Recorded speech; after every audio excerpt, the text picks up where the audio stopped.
Ladies and gentlemen, good evening and thank you for tuning in to Canal Algérie's Nightly News. I'm your host, Laetitia Sedkawi, and here are the headlines.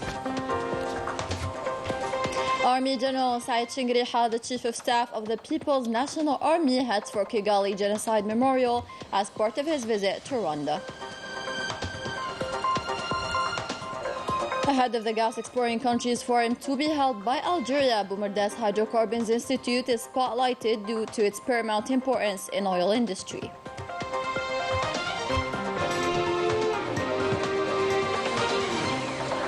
And Gaza in desperate need to humanitarian aid to avoid the worst as the Zionist escalation goes on in the region. Lastly, the Janat province is being discovered by youth representing the Algerian community settled abroad. Welcome back. First off, and as part of his visit to Rwanda, Army General Saïd Chingriha, the PNA Chief of Staff, headed to the Kigali Genocide Memorial, where he was received by General Patrick Karuretwa, the head of international cooperation belonging to the Rwandan Defense Forces. More details with our special envoy, Amin Dridi, and newsroom reporter, Misa Kebash. Army General Saïd Chingriha, Chief of Staff of the People's National Army, visited the Genocide Memorial, where he was welcomed by General Patrick Karuretwa, Director of the International Cooperation of Rwandan Defense Forces.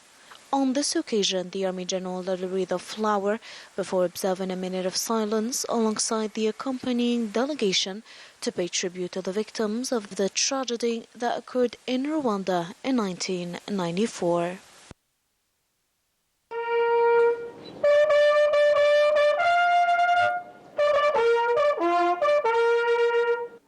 The Army General then visited the Memorial Gallery, where he received a thorough explanation on the history of Rwanda, as well as the importance of this memorial that pays homage to the genocide victims and the reinforcement of the principle of peace and the values of reconciliation among rising Rwandan children and the African continent.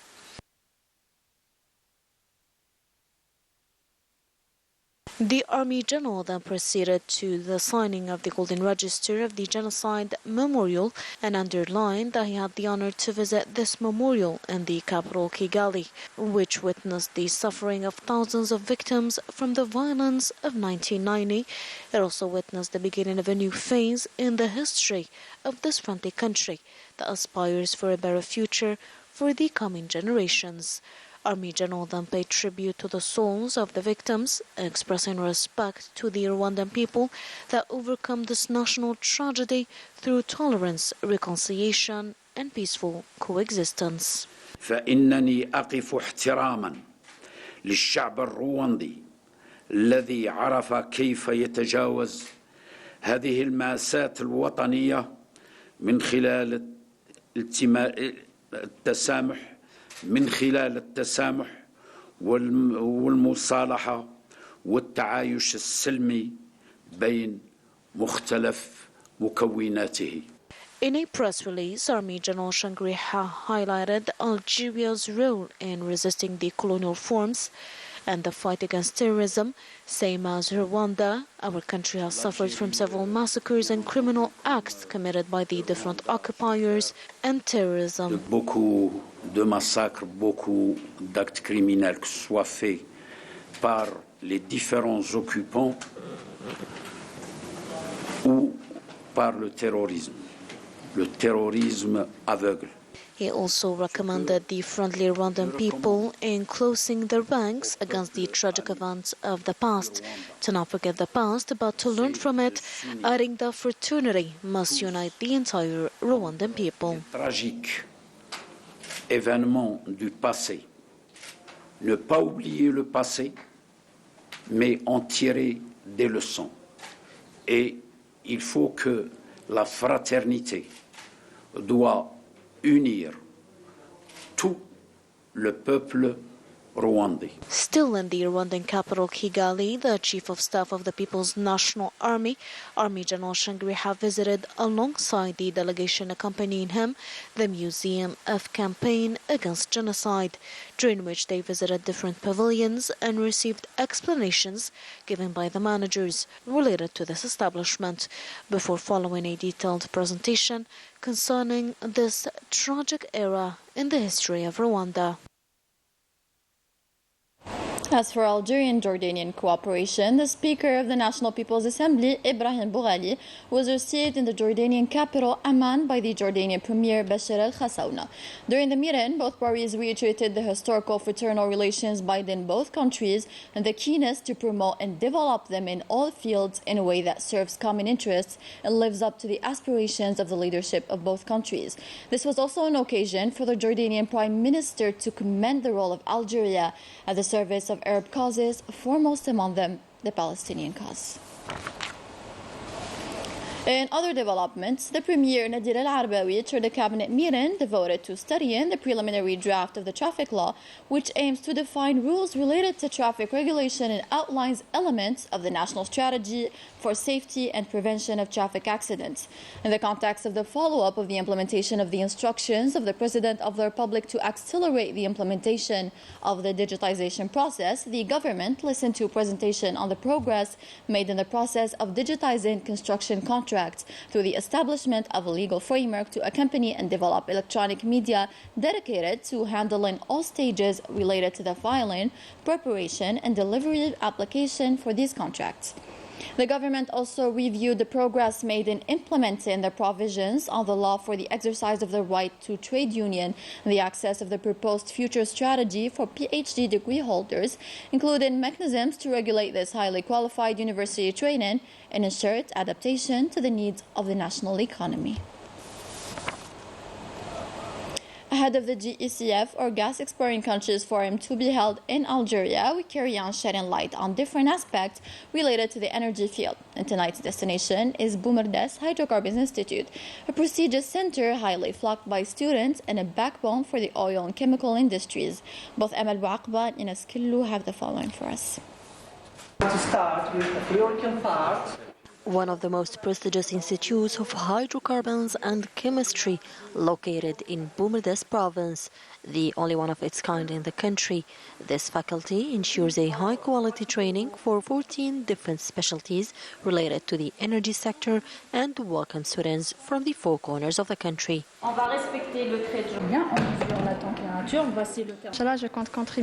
hope to contribute in developing the petrochemical sector in Algeria and to be able to implement all the knowledge I have acquired during my years at this faculty. C'est une faculté qui est réputée par son excellence dans le domaine des hydrocarbures et aussi par la qualité des enseignants. It's a faculty renowned for its excellence in the field of hydrocarbons and also for the quality of its teaching staff and its recognized diploma. I want to become an operations engineer, an engineer in the transport and distribution of hydrocarbons. C'est-à-dire devenir un ingénieur en transport et distribution des hydrocarbures. This institute has all the necessary resources and high-level supervision to provide high-quality training and world-renowned know-how. On leur apprend toutes les méthodes. We teach them all the methods. The aim is to have future operators in the economic sector and in everything related to earth and hydrocarbons prospection. Économique dans le domaine de tout ce qui est essence de la terre et prospection des hydrocarbures principalement. We have trained no less than 32,000 who graduated from this faculty in the various specialties that represent all the value chains in the oil and gas industry. So among these students, we also have international students who graduated from this faculty and are now working in different foreign countries in every oil company in the world, holding fairly important positions.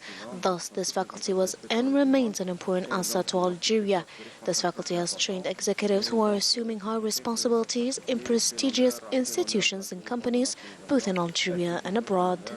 The Faculty of Hydrocarbons and Chemistry of Boumerdès represents a hub of knowledge, a good destination for foreign students, and an important bedrock for the Algerian oil and chemical industries. Onto the operational report of the People's National Army's activity in the past week. In the context of the fight against terrorism, detachments of the People's National Army arrested to support elements to terrorist groups during separate operations across the national territory, while another detachment discovered and destroyed during a search and sweep operations in Tism sealed 2 terrorist hideouts, 5 traditionally made bombs and other items. In the framework of the fight against organized crime and the continuation of the tireless efforts aimed at countering the scourge of drug trafficking in our country, combined detachments of the PNA intercepted in coordination with the different security services and operations across the military regions 35 drug traffickers and averted attempts to introduce immense quantities of drugs through the borders with Morocco, estimated 59 kilograms of cocaine, 15 quintals and 32 kilograms of processed key through the borders, while 88,600 psychotropic tablets were seized.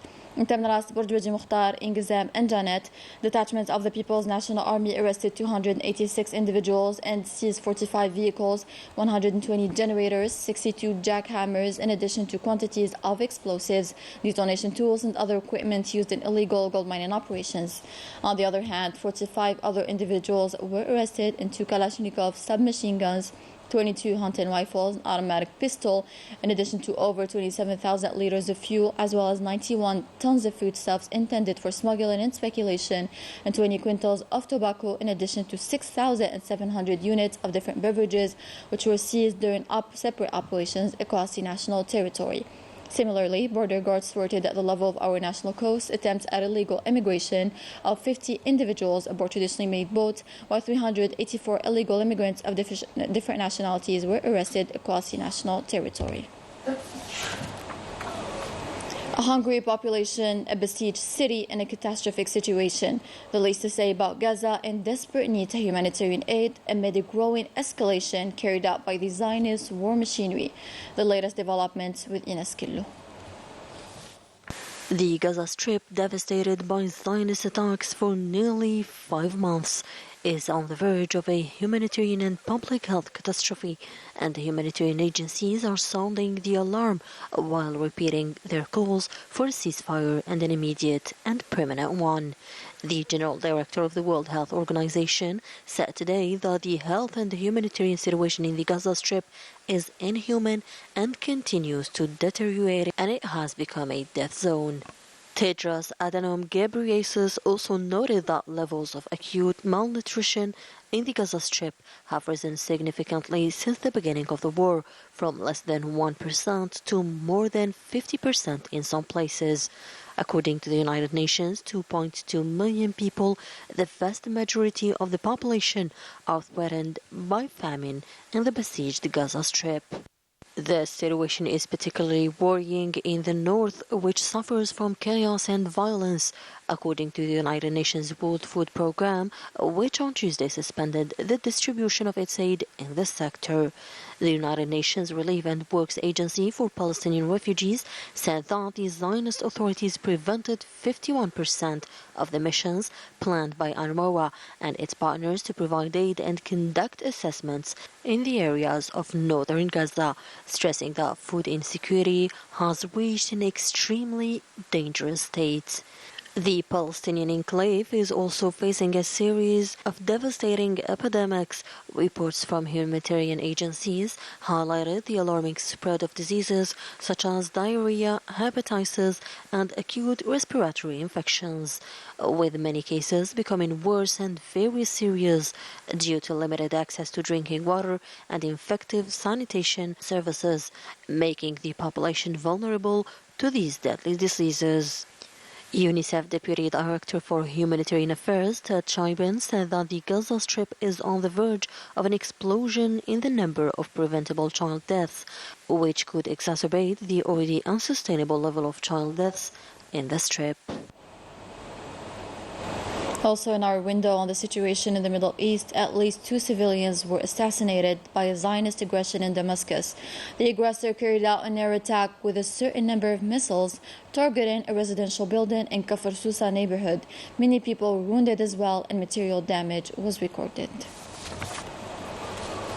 Back to our country, specifically Iran province, where the 14th edition of the International Tourism, Trips, Transport and Hotel and Catering Industry Fair continues, with a remarkable national and foreign participation, namely from Tunisia, Turkey, Egypt, Czech Republic and Qatar, amounting to 250 exhibitors who are taking part in this event. The proceedings of the fair will continue until the 23rd of February. It aims to shed light on Algeria's tourism potentialities and to make it a preferable destination. Many activities and competitions are on the agenda of the fair.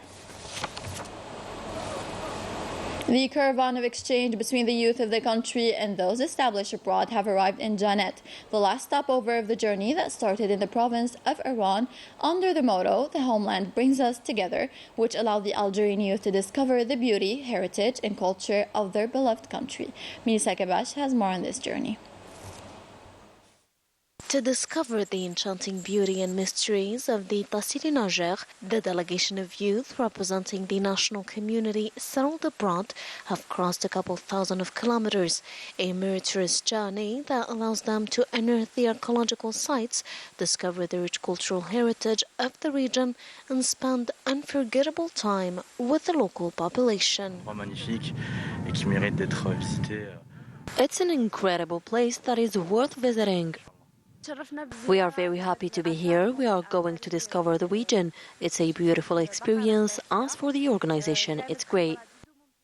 Special workshops were held on this occasion, where the necessity to exchange expertise and experience between the Algerian youth settled here and abroad was highlighted, as they will enrich their knowledge.